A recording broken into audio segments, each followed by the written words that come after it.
أنا مروة قبل التكميم كانت بتعاني من الأكل العاطفي وراحت لدكاترة دايت كتير جدا، حتى هي حافظة كل أنظمة وأنواع الدايت، حتى بتفكر تألف كتاب اسمه خس مع مروة بعد 12 سنة دايت بدأت وهي 80 كيلو وصلت ل 120 كيلو. مروة كانت لما بتزعل أو تغضب أو تحس بأي شعور بتروح تاكل كميات أكل كبيرة، وده كان بيساعدها سعادة مؤقتة وكمان بيسكن ويخدر وجعها النفسي. مروة عملت تكميم معدة ولكن جالها اكتئاب شديد أول فترة بعد العملية، وكمان بعد 5 شهور زادت 5 كيلو بسبب النقنقة والتلقيط في الشيبس والحلويات ومش عارفة ليه. ممكن تقول لي يا شريف حصل كده ليه؟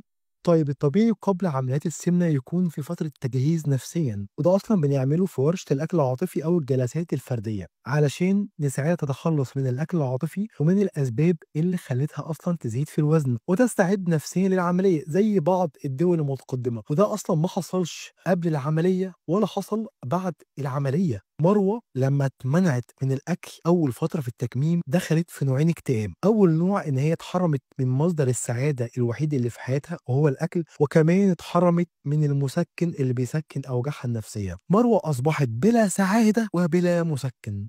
مروة اكتشفت إن الشيبس والبسكوت سهرين بعد العملية وكمان بيجوعوا بسرعة، وكمان الجوع اللي بيحصل بعد العملية الجوع السريع ساعدها اللي ممكن تاكل أكلات كتير على مدار كل نص أو ساعة أكلة. فاتجهت مروة من هي كانت بتاكل كميات كبيرة قبل العملية أكنها بتاخد جرعة مسكن كبيرة إلى الأكل كل نصف أو ساعة بعد العملية، والعملية كمان بتفرغ الأكل بسرعة فممكن تاكل كميات صغيرة على مدار اليوم وفي الآخر تحس إن هي كانت كميات كبيرة قوي، 12 وجبة، 10 وجبات.